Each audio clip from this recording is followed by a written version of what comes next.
streaming. Hey everyone, welcome to an Unearthly podcast, streaming on, what's the name of the stream, just Mad Matt? Actually, that's a good point. What is the name of this stream? You should know, Matt. You did register it after all. Gosh. They love to hide this, actually. So, actually, let me hear. Let me go over here. Well, we're streaming on Matt's stream. It's me, Matt, and Randy. And it's a Stars End production, also posting on Fantasy and Sci-Fi 11. They took the news out, so it's now just Fantasy and Sci-Fi 11 reviews. Even though there's still news. And then we also be airing live right now on twitch.tv /MadMatt2185. Yes, for more reason that the title of the website is my nickname. I've always wondered. Okay then. I've always wondered what that 2185 was about. When I was 21 years old and I was born in 1985, I decided to use that as a login name, and it's one that I can always remember. So. Gotcha. Kind of like my old username had 06 at the end, because that's when I graduated. Anyway, everyone, we're here to talk about the 10th anniversary special, right? Yeah, the three doctors. Yeah, I think it was the 10th. Yes, it was the 10th. I was about to say 5th, but I knew that was wrong. I thought 10th might be that would have been in the middle of the second Doctor. Yeah, exactly. Okay. You got a theme song on hand, Matt, or are we diving right in? I don't particularly actually have anything pre-made now. I have the Fist of the North Star ready. Want to jump into the summary? So, you wanted me to do the summary this time? Yeah, I think it's about your turn. You're about due. Yeah, I think you meant to make one that remembered it the most recent. Well, okay, so very, very, very summarized. Weird stuff is happening out in the countryside, and a box is brought in to Unit. The Doctor starts to investigate and finds out that there's some sort of weird connection going on with also other people disappearing. Very short, when they get back to Unit, after trying to investigate the area where a man disappeared from, they find that some sort of antimatter creature comes out of the plumbing, because it escaped from the box, and is apparently seeking out the Doctor himself. At the same time, the Time Lords are also having a problem with a black hole sucking out all the energy of time and space into itself. Henceforth known as Movie B. And they are trying to figure out a way to stop it. While they are sending all the energy they can at it to try and close it, they also decide that it's time to break one of the laws of time and allow the Doctor to work with himself. And they seem to have never fixed that ever since, to be honest. Not far into it, a lot of units starts to disappear, and they hide out in the TARDIS, as they then bump into the second Doctor. And for reasons that weren't really clearly explained that well, they also have the first Doctor, but they can't put him physically there. He's kind of... They didn't have enough power. They didn't have enough power, and he's kind of stuck in time limbo. Yes, they caught it. Yep. But they are able to patch him through to the scanner, so he can at least talk some sense into the second and third Doctor, because they are constantly bickering ninnies. When they're around each other, at least. And the first Doctor finally suggests to the others, well, it's looking for you, isn't it? And it's made out of antimatter, isn't it? Well, it's trying to teleport stuff to another location. Which means you need to go over to the other location. Go on. Amazing, Matt, how you took a short statement that he made and turned it into about 3 or 4 paragraphs. Do you know what this is? It's a bridge. What are bridges for? Crossing. So cross it. Yeah. I couldn't remember the exact quote. I remember something about bridges. So the two Doctors head outside, cross the bridge, if you will. Actually, I think the third Doctor actually goes through first, doesn't he? Yes. Yeah, the third Doctor and Joe accidentally attached to the hip. The third Doctor goes through about an episode and a half before the second Doctor does.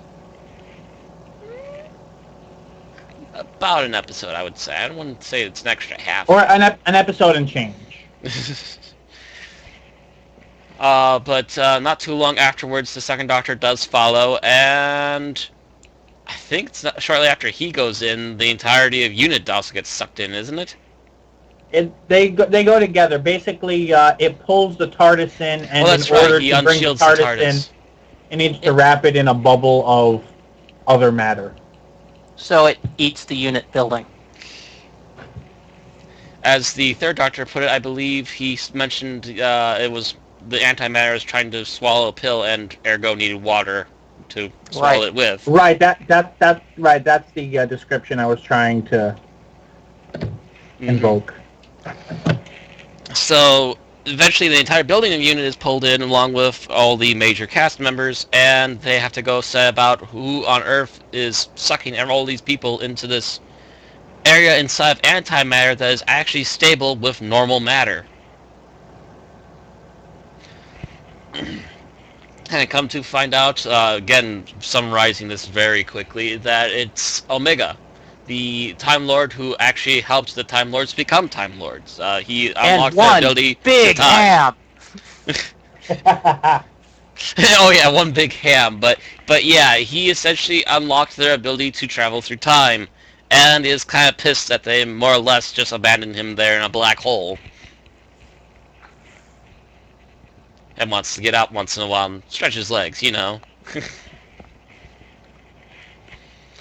But yes, he is over the top frequently throughout, but he essentially wants the two Doctors, after he finds out that there's a second one there as well, to stay in his place and keep the portal open while he is allowed to finally get free and see the rest of the world again. Never mind the fact that a Time Lord would be perfectly aware that keeping the second Doctor in another universe for eternity would have some kind of effect on the third Doctor's existence. Yeah. But he was too much of a big hammy crazy guy to care. He didn't care. He had one of the Doctors there at least, so at least he could do what he swear, wanted. there's only one way he could be a bigger ham, and that's if they hired Brian Blessed to do the role.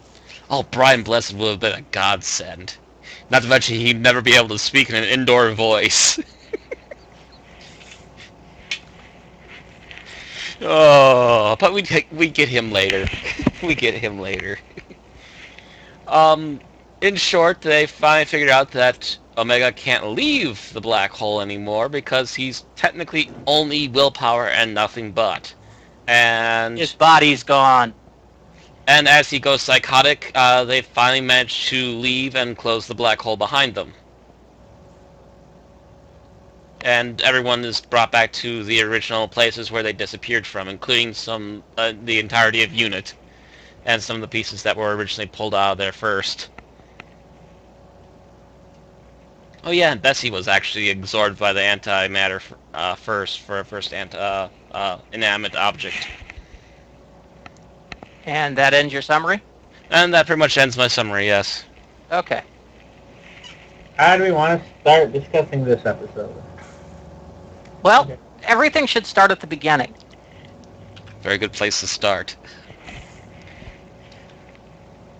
So, this is Doctor Who. When does anything ever start at the beginning? It's still an episode. It has an episode 1. So I suggest we start with episode 1. Episode 1. We start with Gumdrop Monsters from Candyland. Oh God, yeah, those things were cheesy. Why were they there to help find the Doctor, or they were just there to have a monster attack unit? I think they were there to have a monster attack unit, really. Yeah, it was mostly the little antimatter squiggly thing that was actually really hunting out the Doctor. Which was very, very, very early blue screening effects. I definitely think it was done pretty well for its time. I mean, nowadays you could certainly look at it like, it's pretty obvious that it's an effect. But I think, for its time, I think that was a fairly ingenious. The gumdrop monsters were putties. I mean, there's no other way to define them. Yeah. But yeah, the actual effect thing that actually showed up and squiggled and vibrated and moved and grew and came through plumbing, That was an interesting effect for that time, I would think. Mm-hmm. It was an early blue screen VGA overlay effect. And it got used a few more times during Doctor Who's run. Never exactly like that, but, similarly. Until real effects happened. Until Star Wars happened and the entire group of Doctor Who went, oh, crap. Now we gotta heighten the budget. And the BBC said no. Oh well, guess we're not having a show then. Hope you like losing viewers. Bye. Nope, they had to find a way to heighten the budget without actually heightening the budget. They did go on farther than the original Star Trek, the first 2 series of it, I think. 3 seasons, actually. No, I mean 2. Well, I'm saying series as in the original series and the animated series. I'm pretty sure. I mean, I don't know the exact years of Star Trek TAS, but I'm pretty sure it was during the original Doctor Who run, wasn't it? Yes, it was during the 70s. I'm thinking it was the mid-70s. And now you're making me look this stuff up. Because you give me something like this and I get obsessive and compulsive on it. And of course, now that I say that, I'm going to have to look at the years of the films based on the original cast. It was from 73 to 74, so that would have been... Yeah, that actually would have been contemporary to this.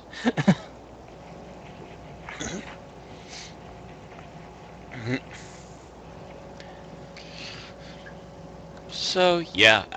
And one of the pictures you sent me, Bill, I actually heard about this picture, but I'd never actually seen it until now. The one where they actually have all 3 of the Doctors together out in the open and took a picture. That's a pretty common publicity image. I think they put it on some of the DVDs and such.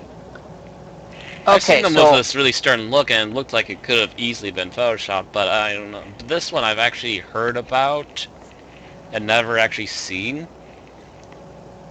But yeah, it's one of the first few times. Originally this aired from December 1972 to January 1973.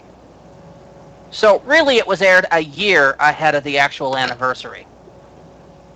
Oh. Wibbly wobbly. Because it was the first serial of the 10th series, or 10th season of Doctor Who. It was still in the 10th, okay. It's just leading it off instead of... And that was Pertwee's last season, right? Or no? No, he had one more after this. One more, okay. Because he has one season of him mucking around the universe with Joe, and then Joe leaves, and he has a season with Sarah Jane. And then he leaves and gets replaced by Tom Baker. The man with a crazy smile and an even crazier scarf. He's all teeth and curls, as said. And while we're comparing the Doctor Who run to Star Trek, Star Trek's own failed attempt at a new series pilot, as Who attempted in '96, happened in the early '80s, and William Shatner made his own first poor attempt at directing when Sylvester McCoy was finishing up his Doctor Who career. Well, yeah, the thing about Star Trek Phase 2 is it wasn't really the show that was canceled, it was the network. So okay. That's kind of a little different. Okay, well... Star Trek Phase 2 was meant to run on UPN's, what was going to be an early attempt by Paramount to create its own network in the 80s, and that bombed on them. Gotcha. So without having a network for it to anchor, the success of Star Wars, they just turned that into the first Star Trek movie. Still, I think with Doctor Who, they were trying to create a revival for the series in the form of a TV movie, airing on a completely different network than where it aired in the first place. Still, if you look at general opinion of the motion picture, I still think you could actually find some similarities between the two. Except for the motion picture actually made enough for them to make a second picture. True. Whereas when the '96 Doctor Who movie bombed, it bombed and no one even looked at Doctor Who for another 7 years. Mostly due to Fox. Mostly due to the fact that mostly due to the fact that BBC Films said, "Yeah, we're working on a movie. We're working on our own movie," and BBC TV was basically going, "Okay, we'll keep our hands off it. We'll keep our hands off it. We've been waiting 7 years now. Still working on a movie. Well, fuck you. We're making a TV series." That's kind of what happened there. Are you doing anything yet? No. Are you doing anything yet? No. Are you doing anything yet? No. No. Fine, we're starting a new series. Wasting time. Essentially, the movie, whatever they were going to do, basically got turned into development hell. And that can hold up a movie for decades. It's actually kind of funny. I was watching Star Trek: The Phantom Menace the other day, and I'm actually sitting there thinking that Star Wars. Yeah, sorry. I do have a terrible way of you're reviewing science speaking fiction. Poorly. Yeah. The term's correct. Sorry, I had it separate in my mind, but my mouth is a terrible thing. But I was watching Star Wars TPM the other day, and I was sitting there thinking, if I was the BBC thinking of a Doctor Who revival around that time, I probably would have pulled either McGregor or Neeson and tried to talk them into jumping ship from Star Wars and taking up the role of the Doctor. The thing is, though, the Doctor has never really been a big-name actor. Until Eccleston.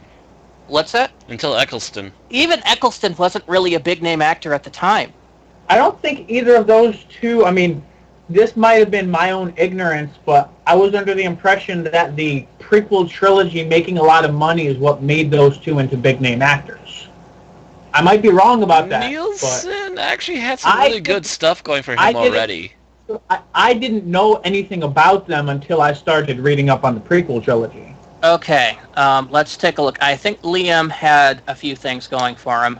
Yeah, Liam had at least a good couple of things going for him. I know McGregor had appeared in a few well-known movies, but then again, that's no different from someone like Tennant, who had appeared in multiple movies before going on to Doctor Who. Yeah, Nielsen has a career. Oh, Jesus, he was in Excalibur and Krull. Yeah, I was going to say Krull. He was in Krull. I love Krull. He was Darkman. He was Darkman? Sweet, I need to watch Darkman. In Schindler's List. Oh yeah, he was also Schindler in Schindler's List. Yeah, there's that. So he was a big-name actor. Mm-hmm. Now, he played it really timid, but yeah, he was big name already by that point. When Spielberg likes you and uses you for a named character of a movie, you're big. Now, Ewan McGregor. I really don't remember him before Star Wars. Before The Phantom Menace. What was that musical called that my sister always watched? Damn. The one about prostitutes and drugs, I think. 50% of musicals, you need to slim it down a bit more. See, Being Human. It's very well known, but he had a decent repertoire beforehand, but nothing really big. He had won a BAFTA award for Best Actor for the movie Trainspotting. Oh, that's right. He was in Trainspotting, and I think let me pull up IMDb real quick because I'm trying to remember the name of that musical that I know is fairly known. But I could still see Nielsen possibly doing the Doctor, possibly. But I'm just thinking, it is a nice big beefy role that I'm sure he would have loved to have tried. But I was just thinking, like, the way they portrayed the dialogue in The Phantom Menace, either one of them would have been a perfect Doctor. Yeah, I don't see him having much of a theater career prior to Phantom Menace. He was in Guys and Dolls, but that was a lot later.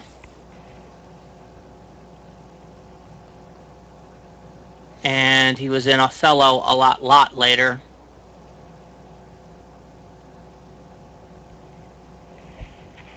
So. Oh, okay, never mind. I'm thinking of something that was after The Phantom Menace, but before Attack of the Clones. So they still could have tried to talk him into jumping. It would have been Moulin Rouge. That's what I was thinking of. Black Hawk Down is pretty. Yeah, he was in Moulin Rouge. It was actually 3 years after Phantom Menace. 2 years according to IMDb, but I don't know about filming wise. Yeah, that's true. It was probably 2 years filming. Although I doubt Moulin Rouge needed as many special effects as Star Wars.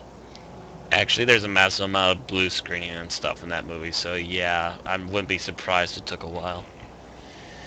But we are so far off topic here.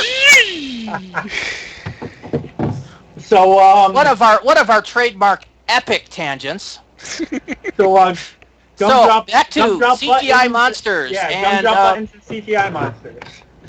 CGI looks silly now, but it was probably decent back in the day. Right up there with the plastic troll doll. God, I remember that plastic troll doll. Apparently that gives kitties nightmares. It was certainly good enough for me to suspend my disbelief. Yes. It did not break the show for me. What didn't? The little CG monster with the blue screen effect. Yeah. For it to be a thing of antimatter. I mean, how do you show antimatter? You could just imagine. You can just imagine the producer sitting there going, "Oh." It's television drama division of the BBC, going, "Okay, so this script is calling for an antimatter monster. How do we show that?" And blue screen and we pull it through the plumbing. You can just see this long silence sitting at the table as everybody sits here and ponders it. Take out a crayon and draw on the film. That's what I'd say. Well, no, that's that's with a limited knowledge of pre-digital editing techniques, but I do know certain things are done in that way. I don't even think it's really CGI. I think it's just a VGI overlay of overexposed film, done with a specific coloration. Yeah, that could be. It could be a lot of different things, to be honest. I say it's an overlay because if you look at how it moves and stuff, it's essentially copy and paste. Well, I would say it was a very good time for something like that to be around because this was the first the first incarnation of Doctor Who in color, and they made a very big point during parts of the Third Doctor's reign to make sure everything was very visually acute, very colorful, very so if there was ever a time to talk to BBC into creating an antimatter monster, this was the perfect time to do it. Yeah, I'm wondering, was Patrick Troughton's dress shirt, under the rest of his suit, was it blue back in the day, or did they deliberately get a blue shirt for his outing as for the 10th anniversary? I don't know. Oh, good question. That is a very good question, since I'm looking at that picture right now myself. And his shirt is blue. I was noticing that it's like his shirt. It is blue. It's very blue. Yeah. You updated his shirt. I don't like it. I didn't realize the first time I watched it, but he actually uses that line twice in the same episode in this serial, which makes me wonder if it was already a trademark of his, because he says it about Unit and then again about the TARDIS. I think he might have used it during the invasion, but I can't remember for sure. I don't know. I haven't seen the invasion, as I've mentioned to you, Matt. I've watched it twice. I need to watch it again. I have not watched the invasion enough, apparently.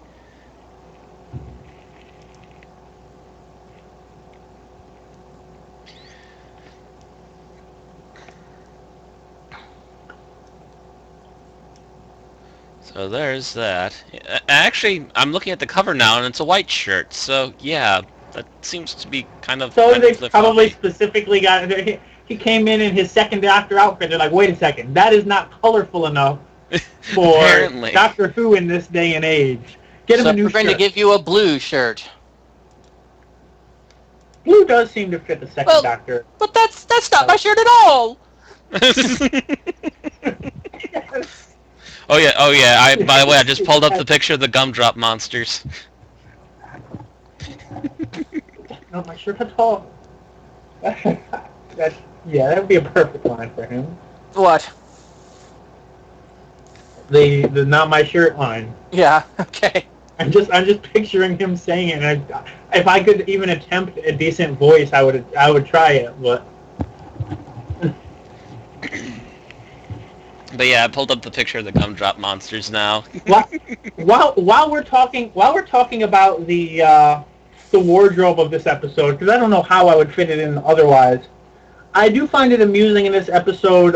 There's one scene where the Brigadier is basically like, well, you all are still in unit, so you'll listen to me, and here's what to do, while he's talking to Liz. Yeah, it's still Liz at this time, right? No, Joe. Joe. Yeah, he's talking to Joe and the other unit personnel, and they're all in uniform, and she's dressed like a tourist in Paris with this, Well, you know the backstory behind Joe Grant, don't you? I think I saw her first episode where they're basically like she's a unit person but not a scientist, something to that effect. She's actually the daughter of some political bigwig that wanted to go into unit and basically wound up using, I forget if it was a father or uncle or somebody's influence to get in. And so the Brigadier just put her with a doctor where she couldn't do any harm. So they never really made an attempt even before she was with the doctor to get her to comply with regulations and stuff. Correct. Well, the doctor doesn't. Well, she wanted to be a spy. She had watched all the Bond films and thought she could be a spy. I was say, in terms of the doctor, could you just imagine? I mean, the doctor would, if she came dressed in a perfectly starched unit uniform, the doctor would spend a season trying to get her to wear civilian clothes to work. Like, that's just who the doctor is and always will be. Especially at that point. There were times where the third doctor was just pissed at unit some days. Oh, I would say more exasperated. I can't think of any incarnation of the doctor. Maybe McCoy probably would not have minded a military uniform around him. No. You would have to watch Battlefield. Because he actually deals with unit. And he has some wonderful comments to say about them. Also, remember his response to Group Captain Chunky Gilmore. There was a lot to pay attention to in Battlefield. So, yeah, I must have missed that part. There's a lot going on. I'll also remember Remembrance of the Daleks, where he was responding to Group Captain Chunky Gilmore. And he made some wonderful comments there about there's nothing as closed as the military mind. Ooh. I remember him just getting frustrated and yelling, "Brigadier!" He's like, "I'm not a brigadier." Yeah, Group Captain. Yeah. And he's basically trying to tell the troops to go elsewhere, so they won't be in the thick of things, and inadvertently puts them in the thick of things. Like, we'll have to guard the school, because that's so far away from the action, the Daleks won't be here. Isn't that pattern out in the school field look like a landing pad? Uh-oh. Doesn't that thing that's kind of coming from the sky look like a giant spaceship? Exterminate! Oh, God. So, the three doctors. No Daleks in this I'm episode. sorry, I'm mentally seeing the seventh Doctor going, "Oh, God damn it!" Just hit himself in the head going, "Stop it! Oh! So much for not getting involved." So, back to the three Doctors. Yeah, seeing the two Doctors interact is kind of nice, and you automatically see the fact that if you ever had a show that you could have cast John Pertwee and Patrick Troughton in, they have very good chemistry together. Oh, yeah. Very good. Much in the same way that Renee Auberjonois and Armin Shimmerman had in DS9, and the fact that they're very good at pissing each other off on camera. Right. Yeah, I would assume that off camera they had to be very friendly to each other to be putting up with everything they had to do. Matter of fact, actually, they didn't seem to have much problem in the blooper reel I saw for the 5 Doctors. Oh yeah, they were having fun. As a matter of fact, they were mostly pissed at the boom mic because it kept casting a shadow in the background. And even at one point, Patrick Troughton just looks up, "You naughty, naughty boom mic!"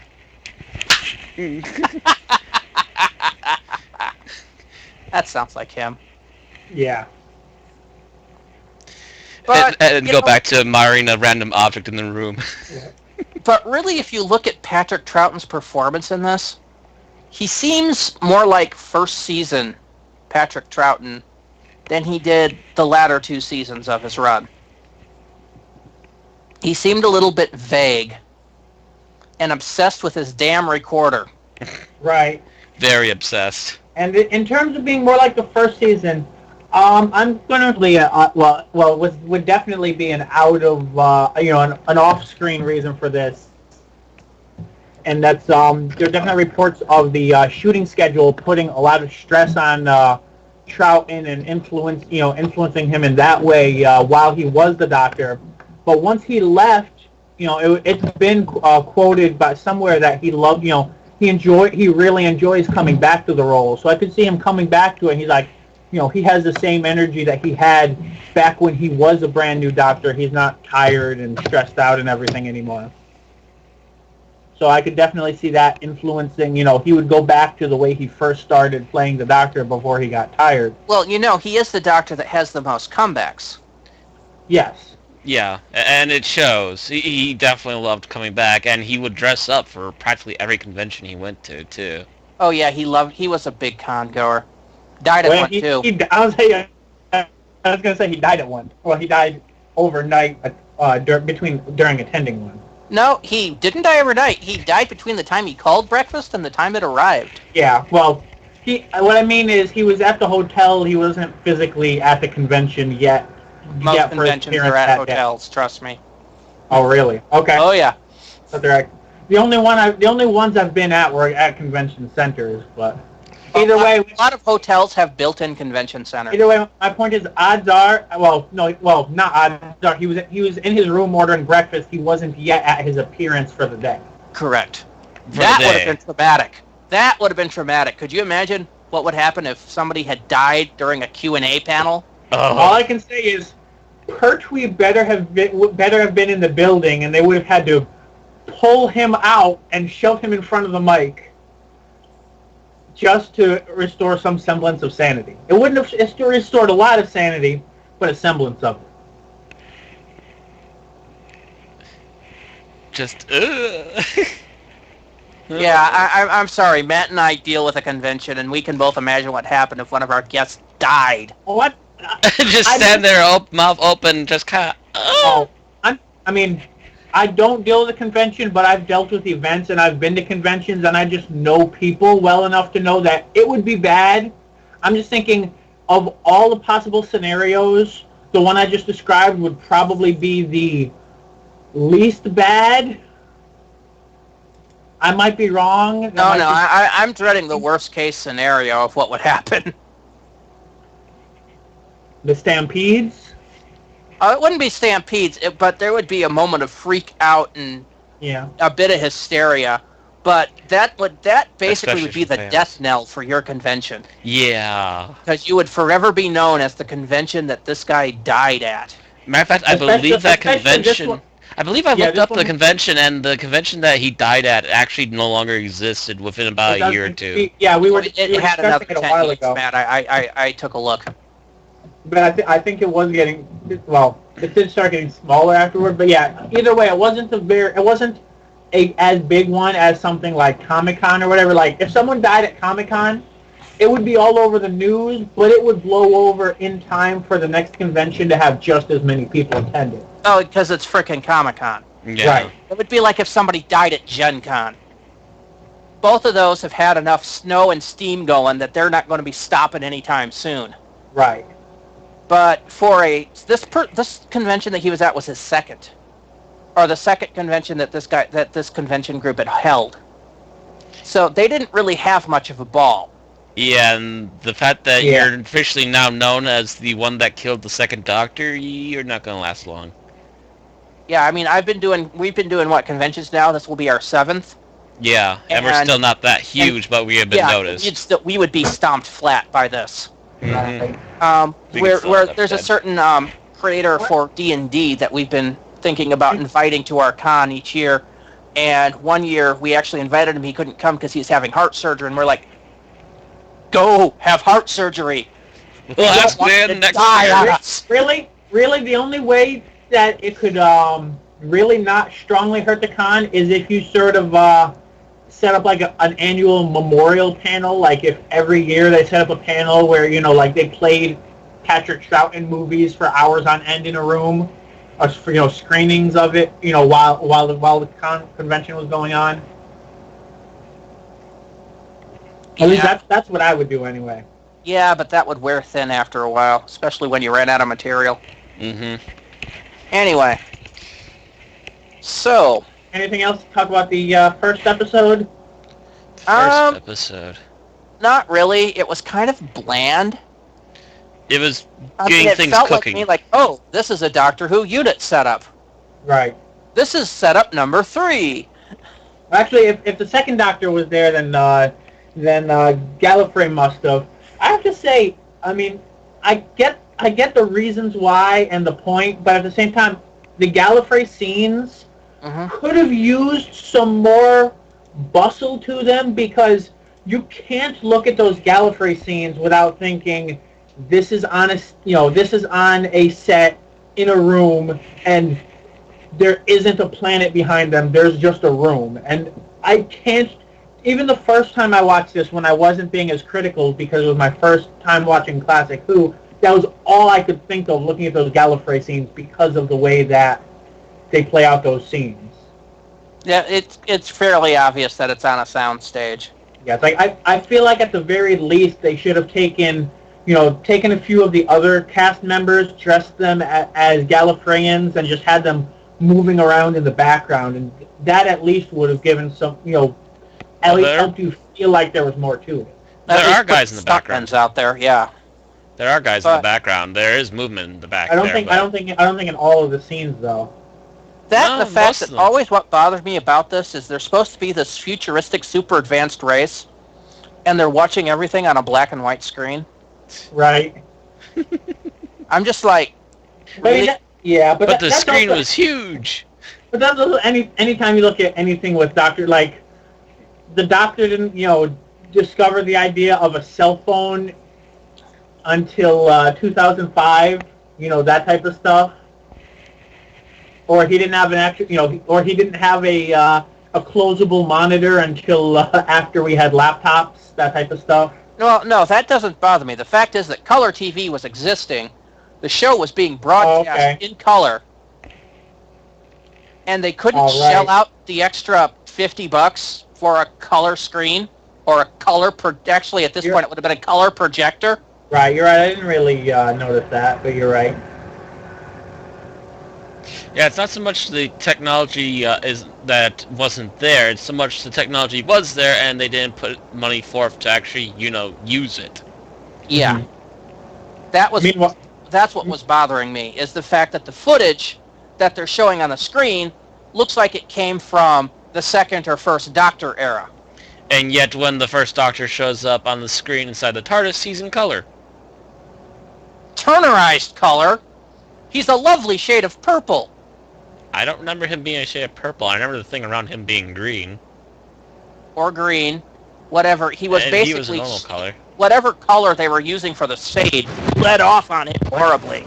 He looked colorized, not color. And yet, when he shows up on the Gallifrey screen, he's in black and white. Yeah, it still makes very little sense, and I'm not sure why an advanced race would have a black and white projector. He didn't want to be like all those other colored people.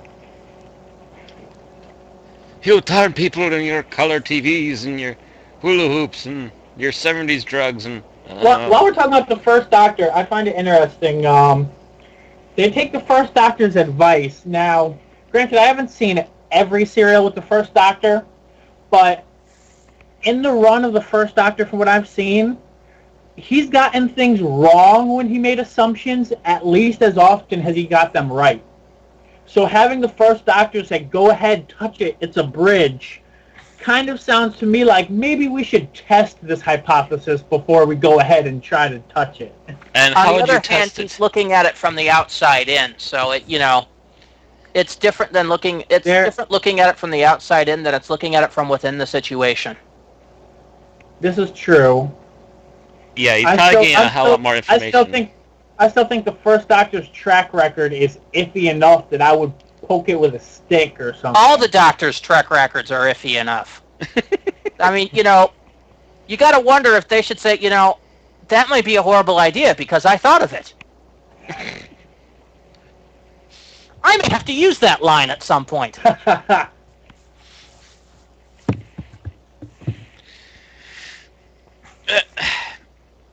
I would also dare argue that there are some times where even the first Doctor did get things not only just slightly right, but extremely on the head.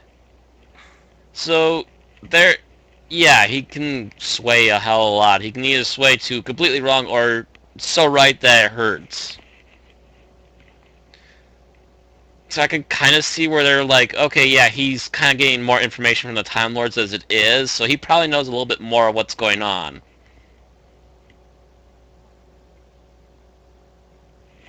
And things just got quiet. Sorry, I was checking somebody else's thought on this. Somebody thought this was the worst Doctor Who story ever made. They're wrong, but that's what they thought. They're wrong. I could point out other things. Cavemen. Why do they think that? They think it's feeling the second Doctor and the Brigadier were written as too comical and the story had too much padding, and that Omega was a shouting, one-dimensional villain. And they can go right. Those things are true, but... They're right, but that's not what makes it bad. Right. I mean, those are... I'm not saying that The Three Doctors is the greatest Doctor Who episode ever written. Right. No. But it was definitely... It's very middle of the road, in my opinion. It's middle of the road, but it's also a spectacle. Well, that's pretty much what it is. It's a spectacle. It's a celebration, and I mean, I don't know if it's really. Well, it was a season opener, so it was kind of a little bit intended to draw people in, and its main point was a spectacle to bring come see the Doctor bicker with himself. Yep, come see the Doctor, and the Doctor. And by the way, the first one's going to have to tell the other two to shut up and listen. Mm-hmm.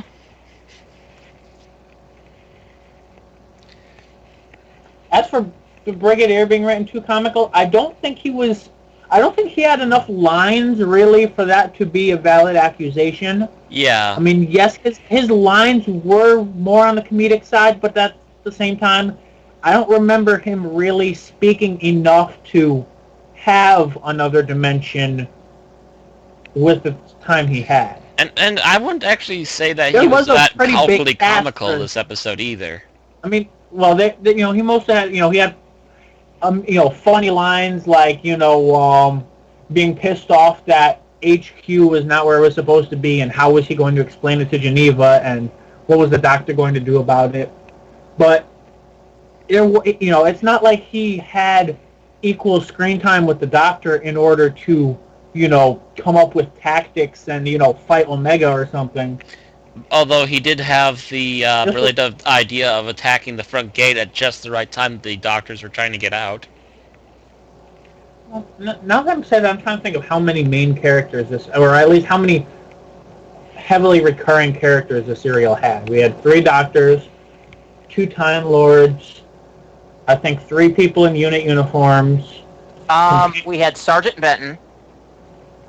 I think we had Mike Yates, who was out in the field, and he was left behind. Mm-hmm. And I think somebody other than Benton and the Brigadier in a unit uniform went to... uniforms? No. It was just those two. No, it was just Benton and the Brigadier. Okay, so maybe the third person in that dialogue scene was Joe. Yeah, it's possible. Benton's stuff was originally intended to be done for Fraser Hines, who was going to be reprising Jamie McCrimmon for this, but he couldn't due to obligations elsewhere. Yeah, I believe he had either another show or another movie. He was working on a soap opera at the time. A soap opera. So yeah, there are 10 main or recurring characters in this serial that I think are each in every episode. Pretty much, although the second Doctor is barely in the first, is the first Doctor? No, the first Doctor's not in all of the episodes. The first Doctor's right? sporadic at best. Right. But he's definitely he's recurring, and he's on the in the main credits. So yeah, as in terms of being one of the big draws of the production. Yeah, and sadly he had a smaller role because right around that time is when his health started to fail him. Actually, his health started to fail him when he retired. I thought his health started to fail him. His mental faculties were failing him when he left the show. His actual health was starting to actually really plummet when they got ready to film. So they had to quickly change scripts. I thought part of the reason why the Doctor was absent from halves of episodes or entire episodes was because Hartnell kept getting sick and having they had to keep writing him out. I don't know about keep writing him out. It just seemed that before they were able to get shooting, they suddenly found out that he was kind of ailing health. So they're like, okay, let's try to make it as easy on him as possible and get him in, out, and done.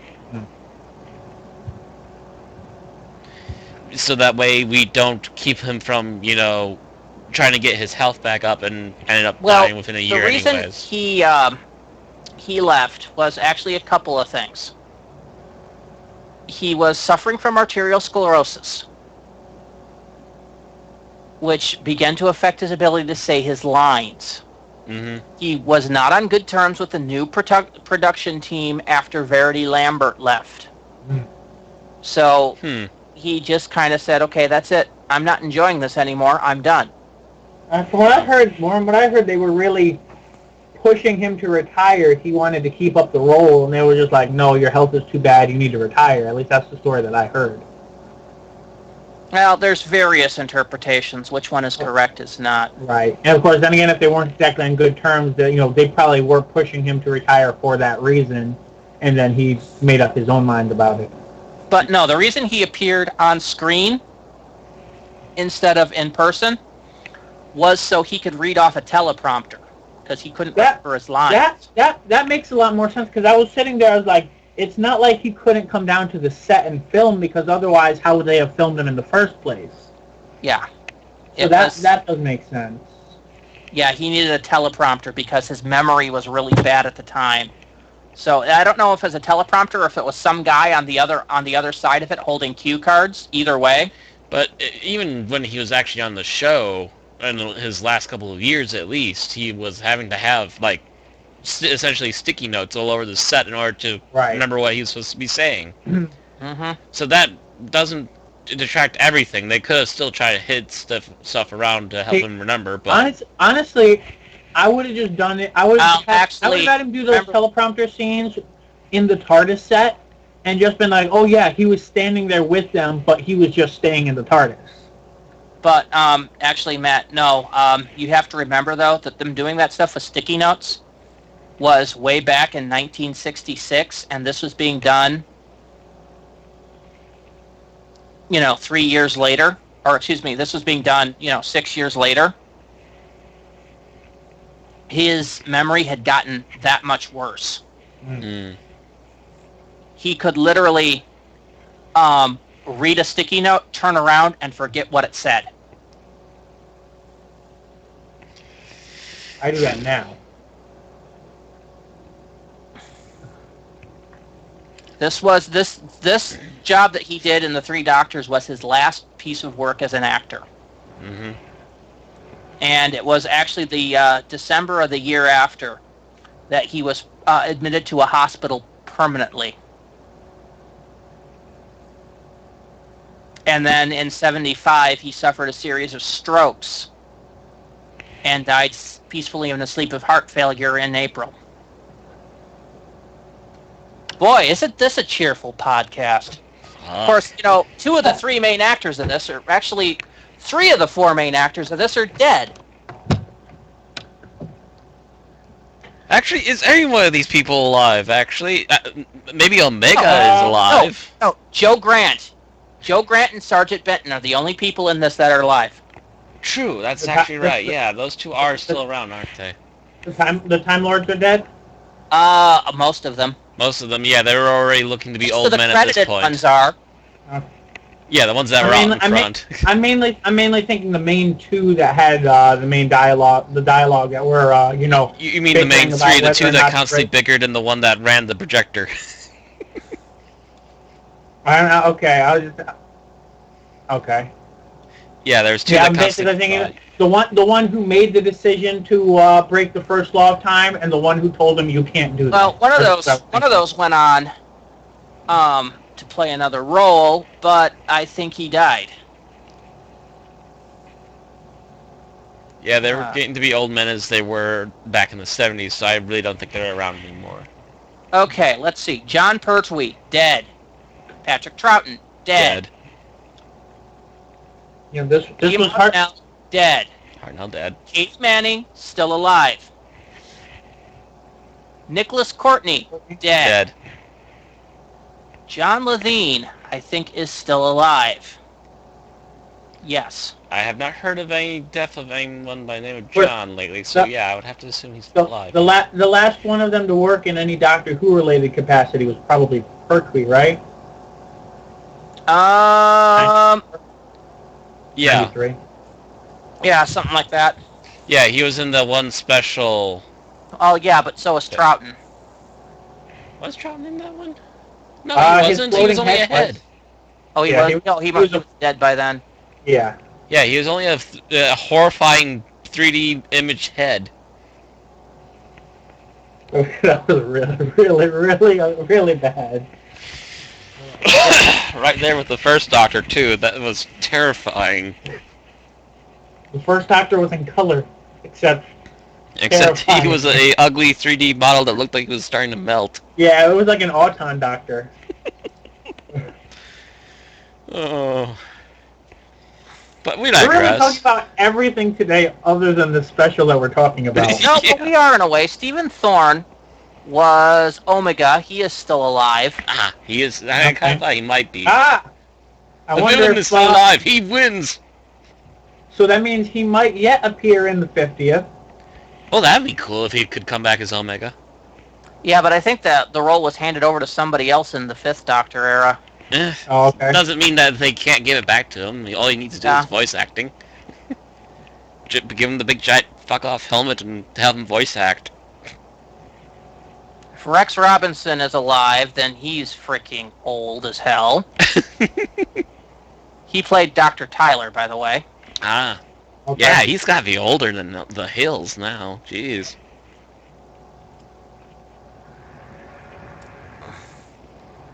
Trying to push. He's still alive. He is aged 87. Okay, he's as old as my grandmother's then. Is that younger than Christopher Lee? Yes. Slightly, yes. I believe Christopher Lee is actually in his 90s. That's what I thought. Roy Purcell, who played the president of the High Council, is dead. Mm-hmm.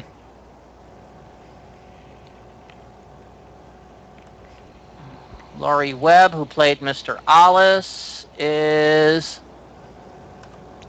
What are you just going down the IMDb list? Yeah. I'm going down the list off of the TARDIS info file, or excuse me, they call it the data core now. Yeah. I liked it better when it was the index file. Right. Yeah, I don't think I have a picture of him, but I know who you're talking about, the red-haired... Laurie Webb.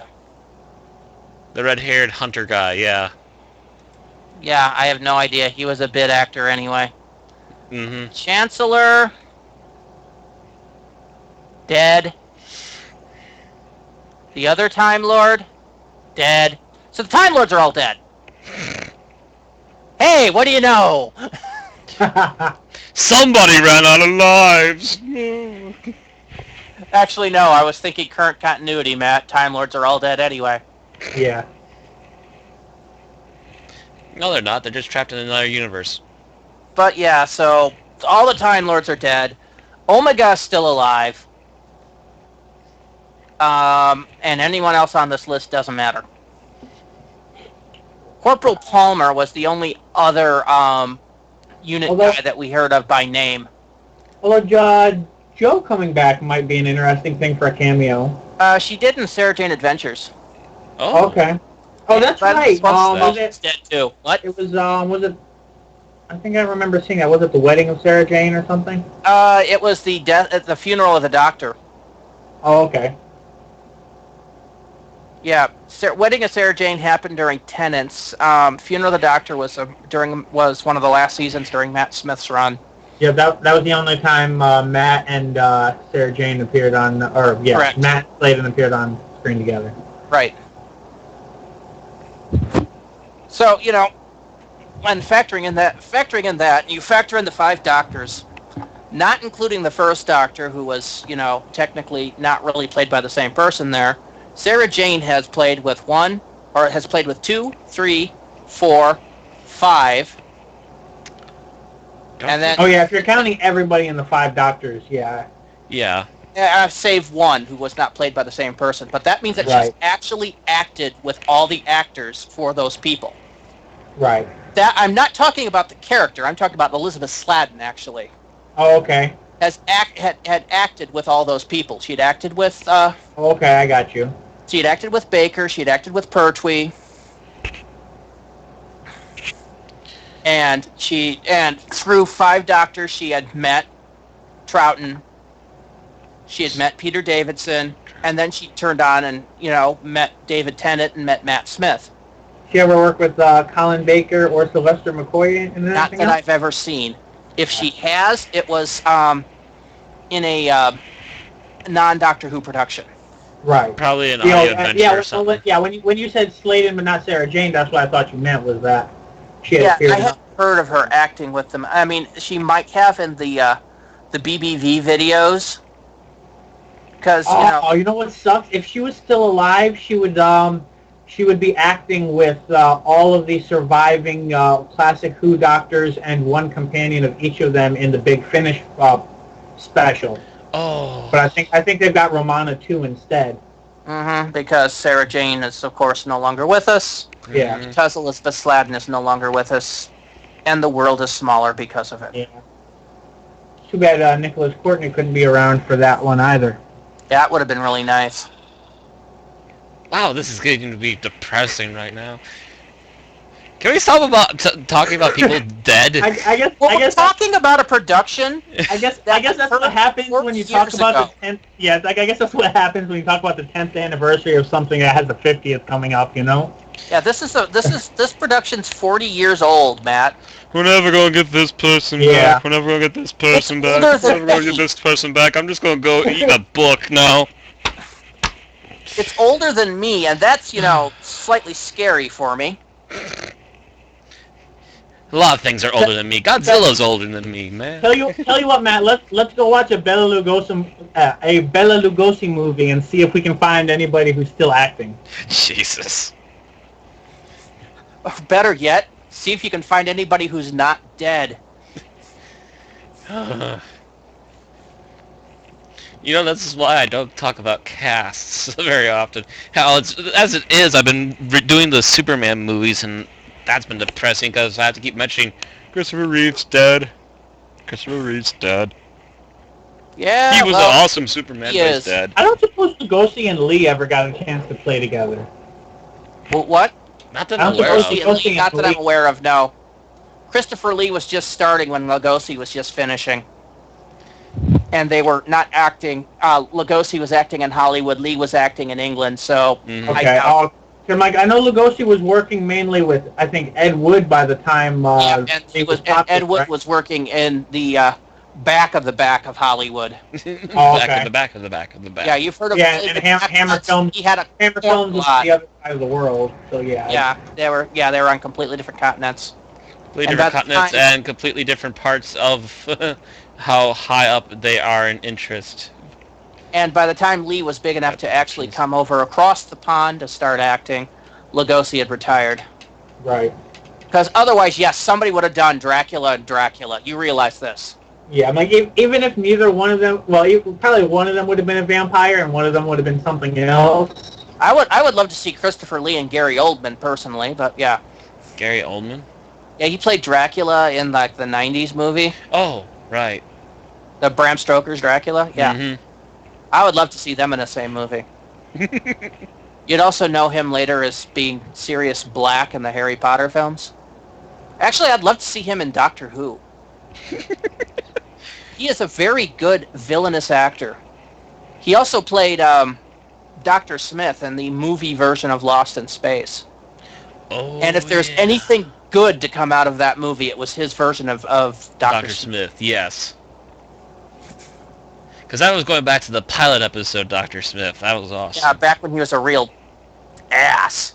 But, and he at least made no apologies about it. You know, the TV show Dr. Smith tried to hide his evil by being bumbling.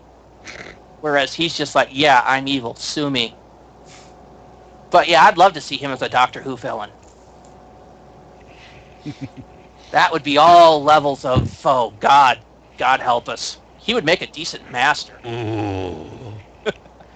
Giving us bad ideas.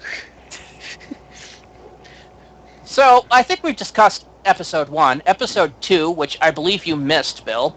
No, I think you missed episode 3. Okay, so episode 1 is the one that the third Doctor jumps the bridge then? No, second episode. Either episode 1 or episode 2. I believe it was episode 2. I thought it was the end of episode 2 that he did that. Okay, yeah. I think you're wrong then. So we've kind of talked about episode 1 and episode 2, really. A little bit, yeah. Okay. So now... Then I'll go ahead and bring up the pacing issue. I was mentioning to these guys, as Randy alluded to, that when I rewatched this, I accidentally skipped I believe the third episode in which Troughton and Pertwee are in different universes, and the pacing actually worked out pretty much perfectly. I'm really, after accidentally doing that, I'm really thinking if they had cut off maybe a cast member or so and an episode and condensed this into one less, they wouldn't have done it because that's not the way Doctor Who was in those days, but they could have made this into it would basically work as a two-parter or aired nowadays, and probably would be paced a little but Bill, better in that. That they wouldn't have filled the quarry quota. We need more quarry! Wait, so this episode features putties and quarries. Oh yes, yeah, this is still Power Rangers. The entire universe was basically sitting in one ginormous quarry. Yeah. Which is why they were able to use squibs. Kaboom! Boom! One thing the third Doctor did right, emit explosions. The main reason the quarry was there was for Bessie's sake, if I remember right. Yeah, so they could ride around in Bessie while things went kerblooey. And so people could also run around paths while things went kablooey. Because I remember a lot of running on foot and seeing explosions going off behind them, too. Mm-hmm. Which reminds me, those jelly bean monsters, my god, are they horrible shots. Yeah. I don't think they even downed a single unit member. Yeah, they have stormtrooper accuracy. Meanwhile, the second Doctor was trying to make downers for the antimatter monster and gave it crack instead. Correct. Sonic downers for the antimatter monster, and of course fucked it up. Because it's anti. It's opposite. It will have the opposite effect. Right.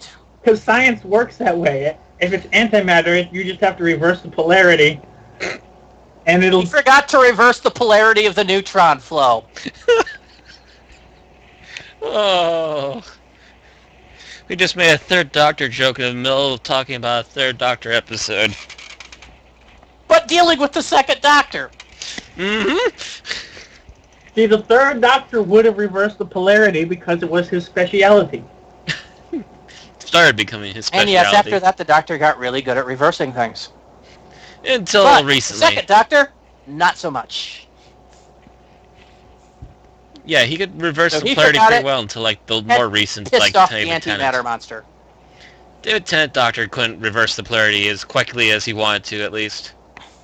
If you think about it, the second Doctor's always doing that on his comeback appearances. He did that with the Yeti and the Five Doctors, too. He did what? What now? Pissed it off. Oh, pissed it off, yeah. Did he piss off any Centaurans in the two Doctors? Well, yeah, Probably. but that was kind of more of the general Doctor pissing off of stuff. Yeah. Yeah, that's... Centaurans are easily pissed off anyways. I know he pissed off at least one waiter. I think that waiter died, didn't he, too, in that particular story? I don't remember. I believe that guy got killed in that particular story. I haven't seen that one in a while. It's not one of my favorite episodes. I haven't seen it in 3-4 years, but yeah, I do believe that one man got killed. By head alien of the week. By the Androgum, if I recall. Anyway. So episode 3 is largely a bunch of running through quarries. And then the second Doctor pissing off the antimatter monster and eventually having to flee with everybody else into the TARDIS. And then the first Doctor shows up, yells at him, and tells him to turn the force field off. So that way everyone can travel into the wormhole, and you can keep the TARDIS with you. Right. So if I remember correctly, the end episode trailer for that was the... And that... Actually, if I recall, at the beginning of that episode is when the Doctor realizes his recorder is missing. Mm-hmm. He's looking around for it. That becomes a constant point with him, too. Mm-hmm. It's obsession. And the Brigadier was appreciative of that fact, though. Yes. Which makes me wonder if he played the recorder a lot in the Invasion. Matt, you're an expert on the Invasion. No. I don't remember the recorder being in the Invasion, so yeah. Did you play a lot during the Web of Fear, then, I wonder? Maybe. Now that I think of it, yeah, maybe the second Doctor did have the recorder during that one. I remember trying to watch it once. I don't remember how well I did watching it. I don't think I was in the mood for it at the time. It's either that or Stewart just decided that anything to do with the Doctor's hobbies is going to lead him to a headache. Apparently.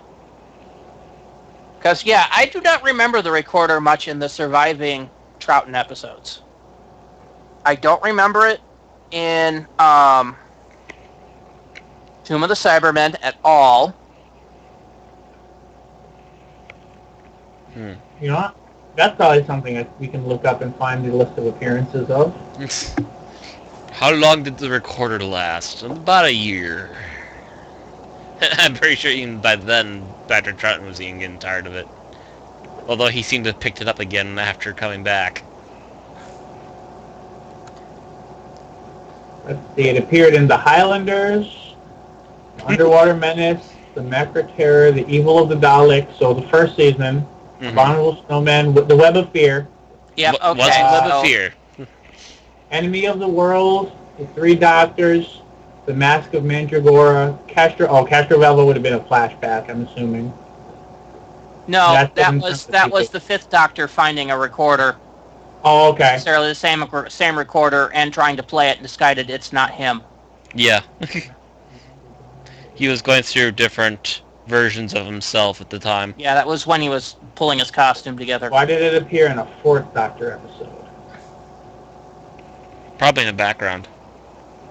Oh, it was lying in the secondary control room in Mask of Mandragora. Uh-huh. Okay.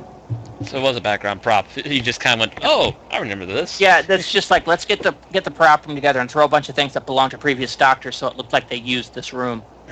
Mostly for storage. Until recently.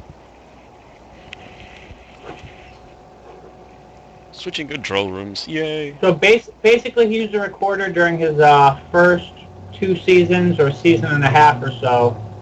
And then I guess it showed up during Abominable Snowman and Web of Fear, so... Yeah. Well, let's see. Enemy of the World, how far into the season? That was about halfway. Of season 5. So yeah, basically season and a half. But Web of Fear was one of the last episodes, if I remember correctly. No. Then maybe these are listed in the wrong... No, it was the first. It was 2 out of 3 seasons. The last. It was the fifth story of season 5.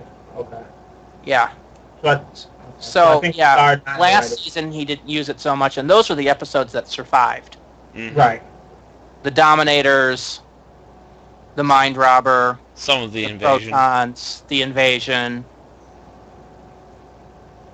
It did appear in apparently numerous novels and such. But yeah, those don't count. Right, we're not too worried about those. Of course. So really, the fact that we hadn't seen it in a while, and those of us that only started watching in the 80s and 90s and 2000s, etc., Yeah, the recorder isn't really as iconic to us as it probably was to people at the time. Mm-hmm. I remember he had a recorder. Of course, since this episode was my introduction to the Second Doctor, it pretty much solidified in my mind Second Doctor equals recorder. And then I watched other Second Doctor episodes with no recorder. I was like, what the hell? Well, that's because the majority of them are third season, so yeah. Right. Enjoy that. It was a big and part of it. And the only one that survived from the previous 2 seasons which is kind of, doesn't use it. Which is kind of funny, because if he used the recorder in the Mind Robber, he could have done, in fictional properties, flutes and other woodwind instruments can, hypnotize pretty much anything if you try hard enough. Could have had a little bit of fun with the Pied Piper whole motif going. Yeah. Yeah. Pied Piper, that's what I was trying to come up with. I was going to say Peter Piper, but he's the one who picked a pack of pickled peppers. Very nice.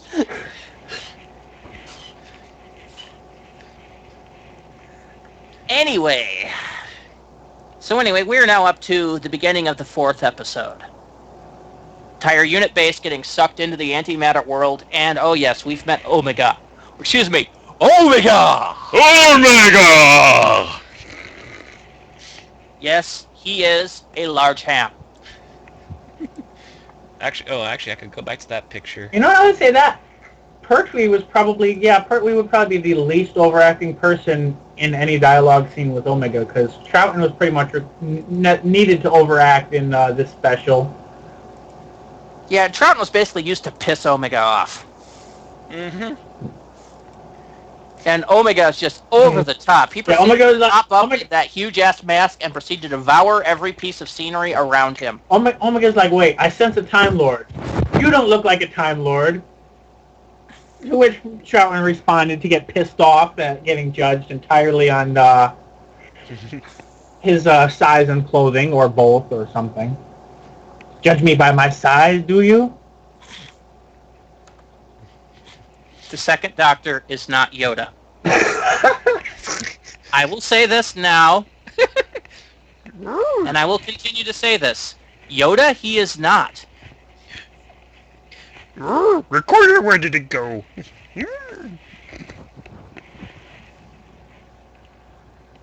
Oh.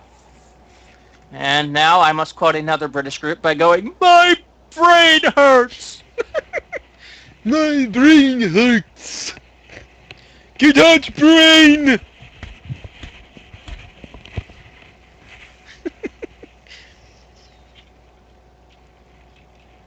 Okay, let's see. We filled our Monty Python quota now. Yes, we have.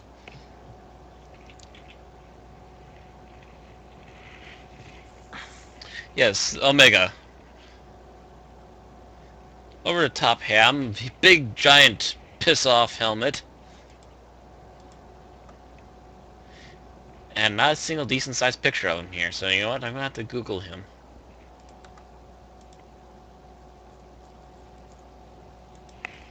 Even that close-up face shot I sent you wasn't Huh? for that? Close-up what? There should have been one that I sent you was just a close-up of his face. There isn't one. It might have been the one that didn't work.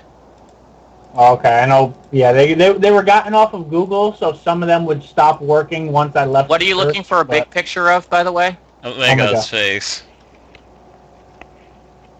You pulled the one off the TARDIS wiki. Well, I'm image searching now. These guys are not doctors. At least not the doctors I know. Okay, here we go. Oh, here's a nice picture. You search for the 3 doctors? View original image. There we go. That's a nice picture. Giant towering helmet. You know, his design kind of almost reminds me of a more serious version of Galactus. The giant towering helmet and all that. Kind of. He always looked like a King Piranhatron to me. Me? From Power Rangers Turbo. Yeah, I think that's around the time I didn't watch. I think I lasted the first 3 seasons of Power Rangers, and then I started...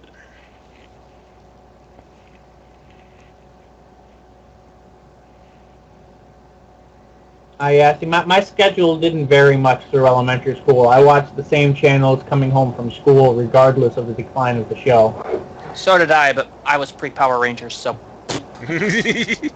I came home and watched Ghostbusters. I believe right around the time I started losing interest in that was when I started picking up more interest in Cartoon Network at the time. Oh yeah, see, I didn't get Cartoon Network until after I actually moved out of that apartment. Yeah, it was either Cartoon Network or Sci-Fi Channel. Cartoon Network didn't exist yet for me. Yeah. I'm old. Sci-Fi Channel. Occasionally they have Godzilla, so that's always fun. Sci-Fi Channel didn't exist yet for me. I'm old. Early Cartoon Network was mostly Hanna-Barbera stuff, and I know that existed in your day. Yeah, no, just the network didn't. Right. I came home, I watched Thundercats, and I watched Doctor Who. Or not Doctor Who, I watched Thundercats, and I watched Real Ghostbusters, and I watched Doctor Who on Saturday mornings.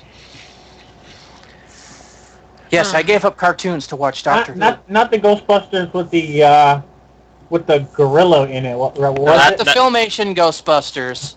He said the real Ghostbusters. The Geek Ghostbusters. Okay. The one done by Geek.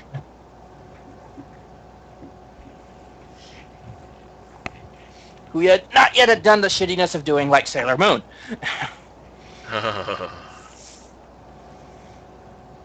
Anyway. I'm trying to think if I have anything to say about the scenes with Omega and whatever. I mean, he's pretty much straightforward as a villain once you establish what his motives were. Actually, he was just pretty much mad. Yeah. He was nuts. He didn't have exactly, he wasn't the master. His main thing was, I'm mad that nobody came looking in this other universe to find me, and as a result, I just want to blow shit up. He seemed to be, waffling between escape and revenge. Mm-hmm.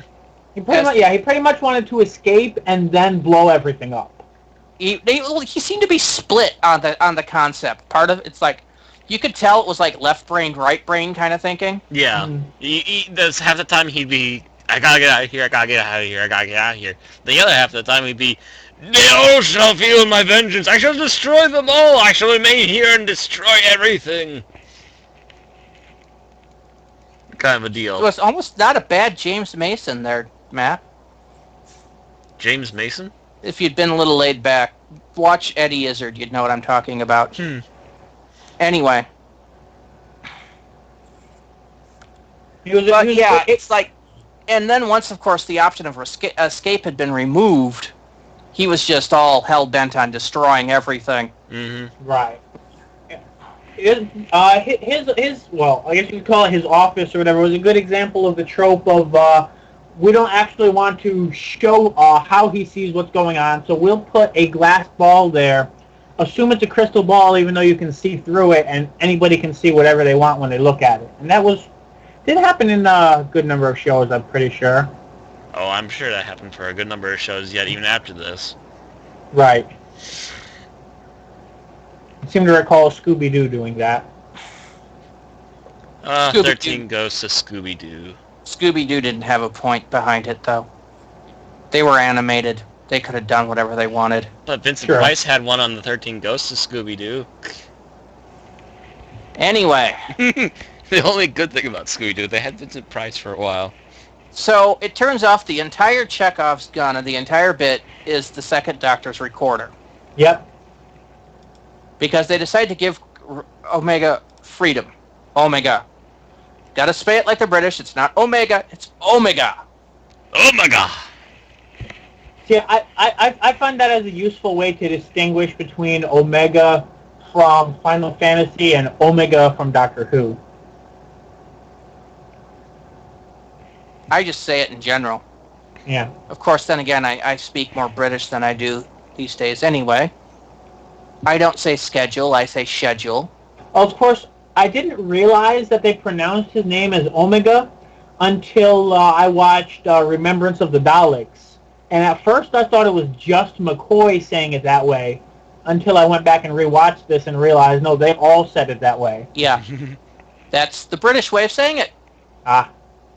Put an accent on the O. Yes. There's no accent in British. Yes. British and America were two countries divided by a common language. And reversed backwards spelling. God, I can never spell American. I live here. I add U's to more words than I should for being an American. Of course, with the way languages are going these days, pretty soon everything will be cut down to its lowest. Everything will be cut down to text speech. That'll be the official Oxford language. Will be text speech. I dread that day. Then I would be fine being one of those long-winded villains who are monologuing and such. I'll do that. Because everything will be shorthand. My paragraph of the paragraph of threats shall only be about a minute long. Instead of 5. No, it's said the same way. It's just written differently. For instance, sucks become SUX. Because... Oh, shorthand. Yeah. That's not English language. Sucks. Give it, like I said, give it a few decades, man. I have to wonder if stenographers nowadays just use a tablet with swipe enabled. I have no idea. Mm-hmm.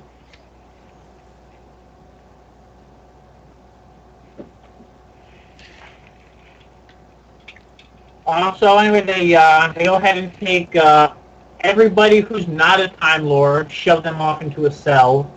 Pretty sure the doctors spend some time in a different cell. No, they spend time discussing things with Omega the Mad. But I thought they also spent like a few minutes in a cell before Omega came and got them back again. One of the doctors did. Okay. Because, no, they both did, because they both used their willpower to defy Omega long enough to create a... That's right. Mm-hmm. He was like, how did you do that? He was like, well, you leave 2 Time Lords with a psychic connection, they might have some willpower available after giving them the secret of the place. Yes, and now we have the willpower to give you the biggest giant mental finger in the universe. By the way, this episode is pretty much what establishes that the Time Lords are telepathic. So this was the first... Unless you count the whole message in the box thing that was done at the end of the War Games. But, never before had 2 Time Lords actually done little telepathic conferences like this. Yeah, I admit that they haven't done telepathic conferences like this, but they did hint that... I really think they did that to minimize the amount of lines they had to give Hartnell, now that I think about it. That wasn't really Hartnell. They did it a lot between... They did it between the 2 of them as well, but they also had what would have been a long conversation to plan strategy done in a few seconds between the 3 of them saying contact. Mm-hmm. Mm-hmm. And I'm kind of thinking, that idea might have been... Otherwise, how hard is it for 2 people in the same room to have a conversation? It might have also been, so that they didn't have to rehash the entire previous 2-3 episodes. Oh, yeah, there's that as well, yeah. Yeah, because who's going to want to sit around for summarization time? Right, but when they're planning for what's going on ahead of time, it would have made more sense to speak out loud for the audience to hear it. And so we're all agreed then. No. We're not agreed, because we're not all telepathic. Oh, and I love the Brigadier's reaction, too, to seeing the first Doctor, finally. And who was that chap? That's the Doctor, too. It just kind of looks at the screen, baffled. That's why they said that he was played a little too comedic, because, he kind of stomps around and... I believe they ended that particular sequence with him going, oh, great, 3 of them. I'm like, how'd you explain who I was? I told them you were his assistant. His assistant, they wouldn't have believed anything else. Troutman sits there, fumes. Yeah, that was actually, I thought that was a good moment, really. Yeah, that one was good. But that's why I say there's really nothing you could have done with the Brigadier without giving him more lines that would have made him less comedic, because pretty much everything he was there to show how ludicrous the entire situation was, Because for he's our people straight who are man. trying to be sane. Yeah, he was the everyman in this. Yeah.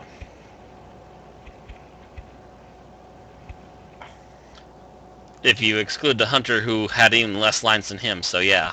No, what I mean is he was the everyman. He was able to look at the situation and assume the point of view that, we would have if we were in the situation. Right. Which is normally something that would be attributed to someone like Joe, but she had, I think, less lines than the Brigadier, if I remember right. She didn't have that many. I think she had a little more than the Brigadier. I can't recall her having a meaningful contribution to this story other than being there because she was a main character of the show. And the fact that she got herself involved by accident, even when the Third Doctor said repeatedly, "Stay here, stay there, yeah, stay and there." Then there was the "Oh, that's nice, Doctor" bit at the end when he got his control back. That's pretty much her entire contribution to this episode. And also the Beatles joke. You could kind of tell there were too many characters for the writers to take care of. That's what I'm thinking. Well, there's 10 main characters. They could have definitely cut out. I mean, having another scientist there seems really weird when you consider that there's 3 genius, immortals running around that could easily explain anything he could, and anybody from UNIT could have, done the set up the plot in the beginning. Yeah. Hell, you could have had, a cameo from Liz if you really needed a scientist that badly. Well, except for the fact that I don't think that actress was willing to come back to the role. Okay. That's why she kind of got replaced in the first place, I think. Even though she came back for the 5 Doctors, apparently. Yeah, she did, but by that point, Yeah, but enough away. People can change their mind in a decade. Yeah. God knows Tom Baker has. Yeah, I was going to say Tom Baker certainly has. Christopher Eccleston seems to have in almost a decade. Yep. Janet Fielding did. Tegan Jovanka. When she left in 1984, she swore she was never going to have anything to do with Doctor Who again. 10 years later, when she was representing Paul McGann, who was getting offered the part for the 96 movie, she said, "Don't get involved with it." Fast forward another 10 years, and now she's doing stuff with Big Finish and Doctor Who. So, yeah, people can change their minds. But at that point, Liz was just a year or 2 out from having left the show. Right. Yeah, she probably still had bitterness towards numerous people who are still working the show at the time. Right. Which tends to happen to a lot of people, and then after a few years, it's like, "Oh, you got so much nicer people here. Oh, I'm back. Yes, let me in, please." I imagine that in the late 80s, no one imagined that Colin Baker would have come back to do anything related to the show. Oh, yeah, yeah, he refused to even do the regeneration scene. Right, which makes sense. Right after you're fired, they're going to call you to come back for 10 minutes. Fuck off. In a British way. There's not a middle finger big enough in the universe to tell you how much I'm not coming back for that 10-minute sequence. Well, depends. Do you count his jacket as one? No, but it should have its own zip. But then again, they gave him that jacket, so... Yeah. And poor Sylvester McCoy had to wear it for an entire story. Or, actually, no, an episode. Just an episode. Just an episode. Or 2, yeah. Was it just the first episode? Just the first episode. I think episode. it was part of the second. Yeah, I'm like an episode or 2, but something like that. I believe by the end of the first episode, he had finally gotten his wardrobe. I think it was in the second, actually. Yeah, I think by the end of the second, he had worn his clothing. He had worn Baker's clothing. I think Troughton's clothing. Not sure if there was anybody else in there. I believe he tried Davidson's outfit too. Napoleon's briefly. I didn't mean Troughton. I meant Pertwee, but it might have been both of them. I remember them coming out as Napoleon and going, "Old hat," or something like that. No, he said old hat when he was wearing Baker's uniform, yeah. The red one. Yeah. The Red Baker, yeah. But yeah, that was almost a mock scene, but that's in the future from this. Mm-hmm. Omega is staring at you right now.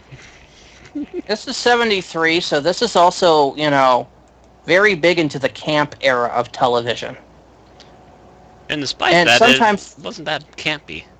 It was a little silly on the effects side, Yeah, but 'cause Doctor Who was leaning more toward, Doctor Who was going towards the whole super spy type of thing going on. at the time. Yeah, I've said it before that Pertwee was essentially James Bond as a Time Lord, which would make the Brigadier Q. Wait, You can't say Q because we're talking sci-fi, and you say Q, and I'm thinking, all-powerful being. yeah, except for the fact that I just mentioned James Bond. Yeah, which I have virtually no knowledge of. Q's the guy that hands him out the devices that he tends I'm to not use thinking throughout the of movie. Q. I'm thinking of who was the guy he worked for. I've never watched a James Bond movie, and I haven't. Literally anything I've seen of James Bond was just from various tangential discussions. Now do yourself a favor and sit down and see if there's any of them on Netflix or something. Especially if it's the Sean Connery era. Sean Connery era, and actually I don't know what's with the hate for him, but the newest Bond seems to be okay for the most part. The newest movie seems to be really good, but yeah, I've heard a lot of people like that. It's a spy movie, and yet it pretty much just is so indicative of the 60s.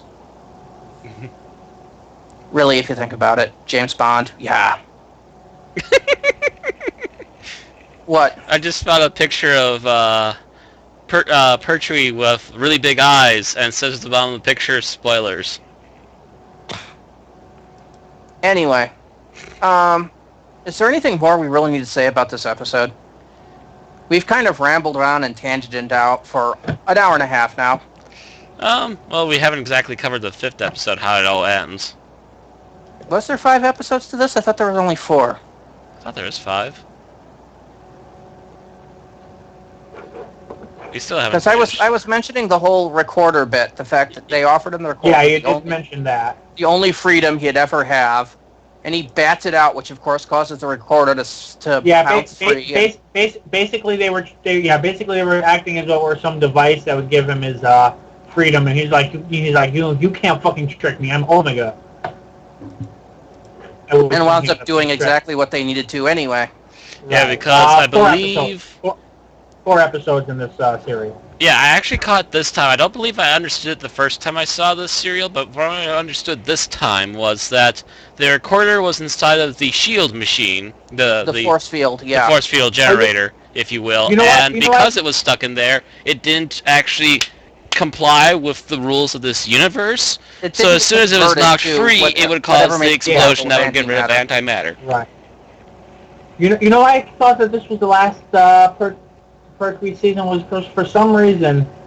Every time I see the title, The Green Death, I see death and I think, oh, that's the end of Pertwee, even though it's not. Pertwee's end was Planet of the Spiders. Yeah. Well, the thing is, I missed most of that last season. Yeah. And also, by the way, I'm looking at the image where you see the 2 doctors behind Omega when he removed the helmet to see for himself that he doesn't really exist. Mm-hmm. Another interesting shot, I might add, although there are some minor flaws to that effect. There's ways of doing that one.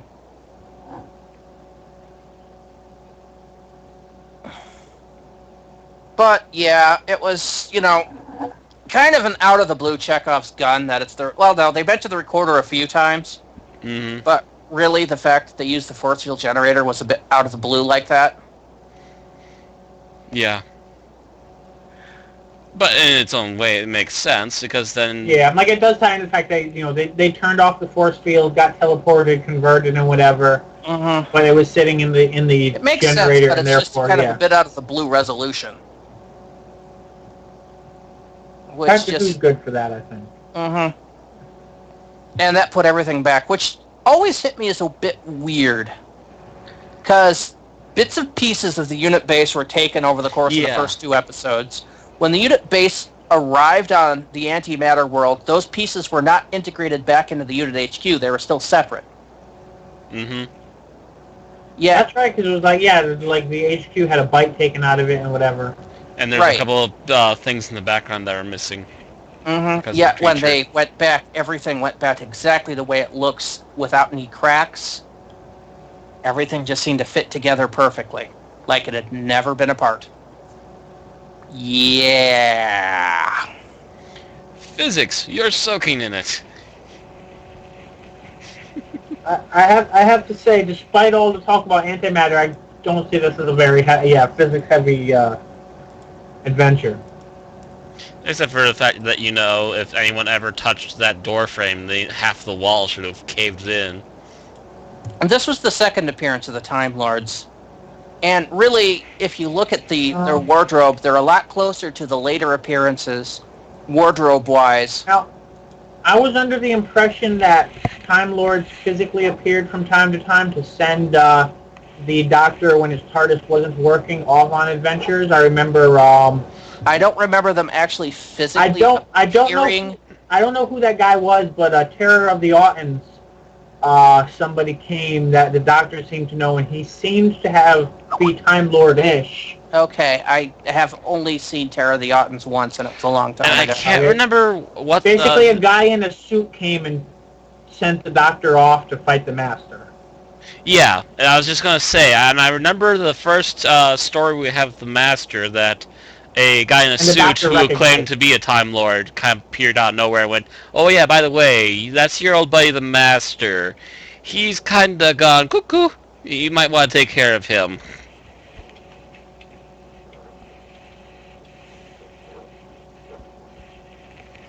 Like I said, I haven't seen that in a long time. And I thought this is the second time we've seen Gallifrey. Mm-hmm. Right. And Time Lords in their traditional dress. And it's a lot closer to what we'll see in the upcoming Baker years than they were looking back on the War Games. Right. Yeah, it seems that they kept the robes from that particular episode, but that added on the shoulder pads and chest piece, and then what they would do for the Baker era is add that weird Gallifreyan collar behind their heads. Yeah, pretty much from what? Trying to get the. Well, those high collar robes were originally supposed to be ceremonial, and the thing is, they took off after that, so they kept coming back because that was the thing. It was an interesting look. To use a parallel to recent times, the Fourth Doctor episode, The Deadly Assassin, when they're donning the ceremonial robes, it's very akin to what happens when the Pope dies or the Pope is replaced. Mm-hmm. And you see things like the Swiss Guard coming out in these centuries-old ceremonial outfits. Those are what those big hooded collars were supposed to be. Okay. Yeah, I'm just kind of saying from 69 to 77, it's like the Time Lords needed to be bigger every time they appeared on screen, is kind of the impression I get. It's like well, every time really, at this point, this was the first time they were able to introduce color into it. Before, it was all black and white, so pretty much they didn't really worry about color on there. So they could do that, so that they added a little bit more color and stuff to their outfits, and that also added a little more golden lace and stuff. And, but really, as far as their actual portrayal, where, Flynn has always talked about how in this episode and in the War Games they come off as omnipotent. I'll agree they come off as omnipotent in the War Games, but here, they don't. Yeah, this one they really don't. They seem to have found a problem that they don't understand and are trying their best to try and solve it, but don't have any way of actually doing it. Well, yeah. One thing I do find interesting in this episode, and this is something you probably would have seen at the same time, is Troughton shows up and he doesn't seem, all that concerned about the Time Lord, he doesn't seem all that bothered by the Time Lords interfering in his life or anything. He's just like, oh yeah, the Time Lords needed me here for some reason, so they sent me to help you. And it's like, I kind of thought, that would evoke more of an emotional reaction out of him. Yeah, but then again, you might think season 7B on that. You don't know where, or 6B, you don't know really where Troughton was lifted of. And that whole rumor of making the 3 Doctors and the 5 Doctors fit in, of having him spending time working for the Time Lords before becoming the 3rd Doctor. Yeah, but although that clashes with the whole thing of, the Doctor's personality being more like it was early on versus later. Yeah, it does. But then again, where is his companions during this? Again, they were going to get Jamie, but they couldn't. But it wasn't. They didn't physically move his TARDIS. They literally used temporal energy to move the Doctor from one place to another. So you could certainly say the companions didn't even notice him leave because he was brought back to the exact moment he had left from.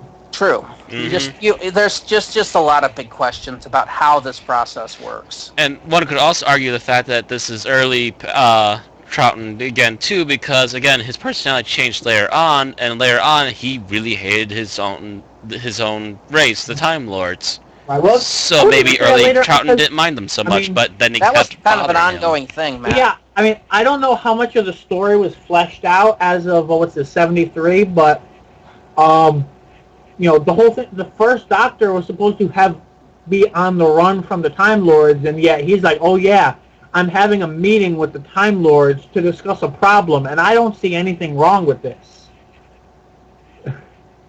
Yet, meanwhile, he's supposed to be on the run from Gallifrey after having stolen a TARDIS with his granddaughter. Then again, you get the feeling that the Time Lords also might have filled him in a little, so he might have already had his moment of, you can't do this to me, Because he seems to know a little bit more than the third Doctor does when he shows up.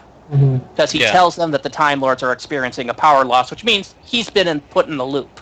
Right, and we see scenes on Gallifrey where they're talking with the first Doctor without anybody else there. Yeah. So I'm kind of wondering if they first teleported into Gallifrey, told him what was going on, and when he calmed down and said, "Don't worry, this is not us capturing you. This is kind of a matter of dire importance." And then he calmed down, and we'll put you back when we're done. Yeah. Don't worry about it. We'll put you back when you're done. When we're done. And he's like, "Oh." There's also the whole, whatever explanation they used to explain why he couldn't appear in person. You could almost even argue that they, where they were like, "Oh yeah, we can't because of whatever circumstance, we can't capture you back, but we can talk to you on the TV." Yeah, I was actually talking about the second Doctor there, not the first. Oh, okay. That they popped him in first. Oh yeah, I get you. Because he just shows up and he's like, "Yeah, I know exactly, what's going on." And the Time Lords are experiencing this power drain too. He actually mentions that, which tells me that the Time Lords put him in the loop, right? Or that a Time Lord appeared in front of him. So he's already had that outburst of rage and whatever. Right. And they calmed him down and just reassured him that he's going to go back when he's done, and when they're done, and he's like, "Oh, well, in that case." Well, they probably also say, "Yeah, this is a deep shit moment. This is an 8.5 out of 10 on the shit-o-meter." And of course, we would pull you out if we didn't really need to. From their point of view, they're like, "Yeah, we already captured you, wiped your companion's memory, exiled you. We don't really give a shit about you. You will be brought to justice. This is not the time." This is the time we need your help to, save the universe. Yeah, we're already going to get you eventually. Don't worry about it. We'll put you back where you belong. We can't mess with the time stream that much. We will, however, wipe your memory. You will not remember how to make the council work until we decide that you can. We will, however, wipe your memory. You will not remember this happening. Because otherwise, you run into, the 10th Doctor time crash issue where he would remember that it's Omega because he remembers the second Doctor remembering it's Omega, Oh, yeah. Yeah, because the third Doctor doesn't walk in. That's right, yeah. I do remember that being a question, yeah. So you figure the Time Lords must wipe his memory of it and send him back at the end. Right. Do we really see any other instances of the Time Lord wiping people's memories? Well, they wiped Jamie and Zoe's at the end. Right, that's what I mean. There's the War Games, and we're kind of writing it into this story. Do we really see any actual other instances of it? Not really. No, not really. Never really had the need to.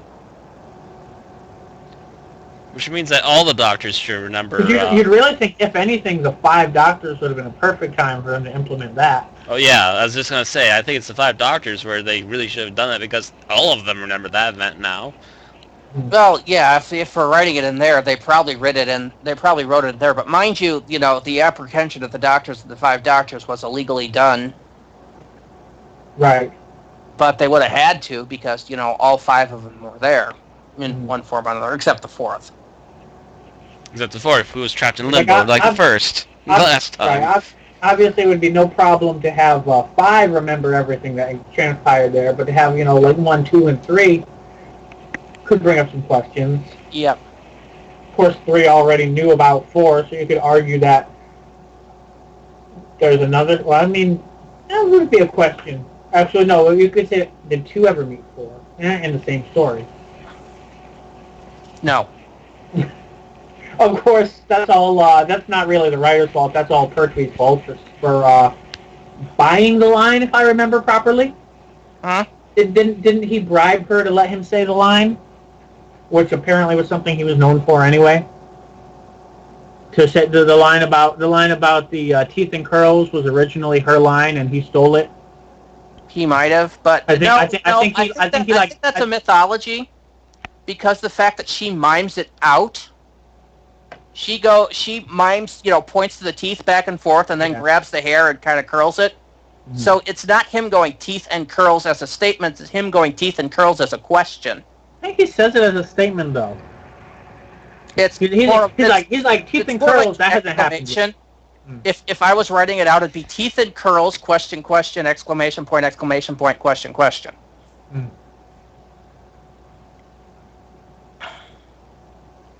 And then he just goes, well, I haven't yet, flatly. If I recall, Pertwee, like in Dimensions in Time, Pertwee only appears out of character, right? I don't know. I don't think he appears. Oh no, he might appear as the Doctor, because I think of Dimensions as Time as the 7th Doctor with bad gas.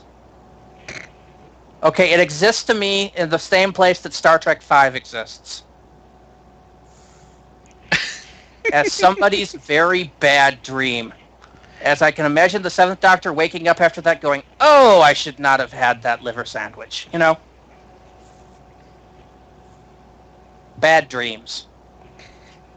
Because there's no other way to explain that.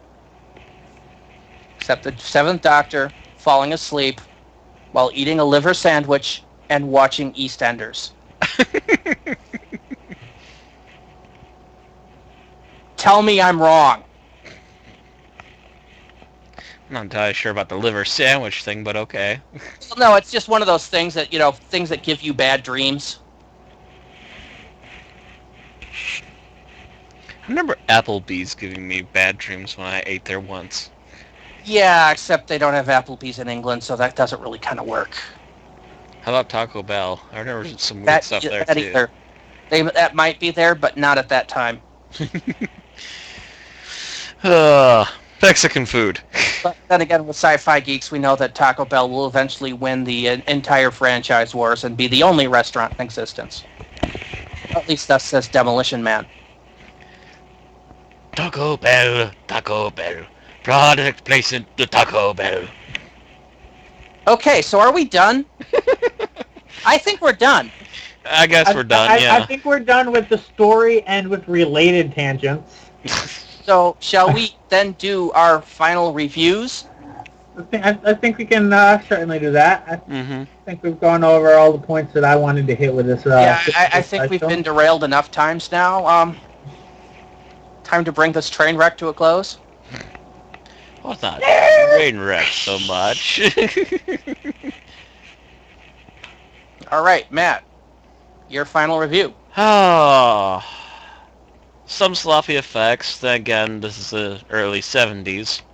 It's bound to happen. Plot wasn't too bad, and overall, we have a new interesting villain who will appear at least one more time, even though he was a little over the top. But he was a fun over the top, so I'd have to give this a 4. 4 out of 5. I'm thinking, looking at this story for what it is, and for the time it was made, that really expecting anything really better from it really would not have been valid. I mean, you can make the argument of cutting out a character here or there, but they weren't in the way of that mindset back at the time. So. Yeah, I really want to say give this special full points. 5 out of 5, because I'm really looking at it. I think it does everything it sets out to do. The effects are, very, new ideas for the time. It's everything that the Third Doctor era is, with its nods to the first and second. Has a, probably a way that we've never seen before of solving the plot. Well, unless you're just going to go, depending on how far you want to trope it. So, I'm going to go ahead and say either a 4.5 or a 5 out of 5, somewhere in that range. 4.75. Sure. Okay. So, that takes it to me. And while I want to give it a 4, I really do, I really think that the writers lost control of their characters during it. I do feel they needed to either not have as many characters in the serial or anything, but apparently they were writing for too many characters and it really lost something along the way. In addition, not really with the CGI, but with the scene setups, they could have done a little more. As mentioned, the Gallifrey scene could have been a little more detailed instead of looking like it took place on a sound set with just a bunch of furniture. They could have at least had a matte painting or something of a window in the background. Or had a hallway where they could walk out or something. Especially considering the description Susan had given of Gallifrey and what that Russell T Davies later went ahead and ran with and CGI'd. Mm-hmm. If they could do like a matte painting of that really... And I mean, it's not like matte paintings didn't exist at the time. Star Trek used them all the time. Right. And that was, 6 years prior to this. And I do believe, actually, the Third Doctor did introduce matte paintings a little bit, but they still weren't completely up to snuff yet. Mm-hmm. But just something to show that this was more than just this little isolated booth somewhere, in a sound studio. I would have liked to seen a little more done with that. And yeah, the black and white projector in the Days of Color really doesn't cut it. So I actually have to give this about a 3.5 out of 5. Just for the fact that the writing was a little subpar, not the actual plot, but the writing. And the set designers could have worked a little harder at it. As for, the acting was spot on. And I'm pretty sure Troughton did what he was given.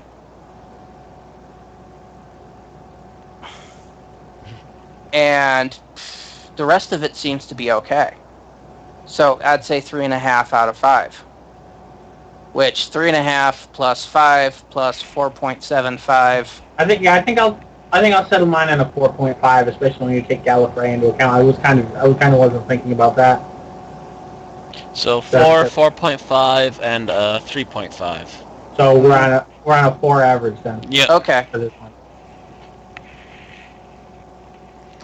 So about 4 average. It's above average, but it's not perfect. Yeah, for me, the average Doctor Who classic serial runs at a 4. And then I take stuff off, so it's when it goes above average that I'm going to give it full mark, when I'm going to give it better than a 4 mark. It's at least a little bit more of what you, about at least as much as you expect out of Third Doctor era. With a tiny bit of sprinkling of, ooh, awesome with the other 2 Doctors. Yeah, I also think somehow the antimatter universe could have been done better. Maybe if they had inverted the color there, it would have been interesting, but that also might have been headachy. Yeah. Yeah, I can see that would have been a problem with viewers. I was also going to add that apparently in non-canon they do describe the place as having lush greenery before Omega Khan went nuts, but yeah. Yeah, but anything besides looking like a quarry in Sussex. I would say that's interesting because in this special, he describes it as pretty much nothing being there before he showed up. Mm-hmm. Yeah. And he created it all. Well, he didn't create much then. He apparently his mind loves quarries. Mm-hmm. A quarry, a huge quarry, entire planet quarry. Our combined scores, our average scores are 4. Mm-hmm. It's an episode to watch. It's also memorable that this is a turning point in the Doctor's life. Yeah. He's in exile before this and has his freedom afterwards. Yep. And it's the first big crossover with other Doctors. It was the first classic Who episode I watched because I'm a sucker for crossovers like this. Yeah, it's the first big major crossover for all the previous Doctors, including the newest one. And it's what started the whole trend. Mm-hmm. Which they would continue on the 5th, I believe the 6th. The 6th would have one with the 2nd. Mm-hmm. And then Dimensions in Time, which I almost refuse to acknowledge. Then we got Time Crash. Then we got Time Crash. Time Crash. And then there's rumors of one coming up with the 50th, but no actual... I've seen pictures. They've been sitting together. Big Finish might have a couple. I could have sworn. Oh, Big Finish has a few. Yes, their first one was a.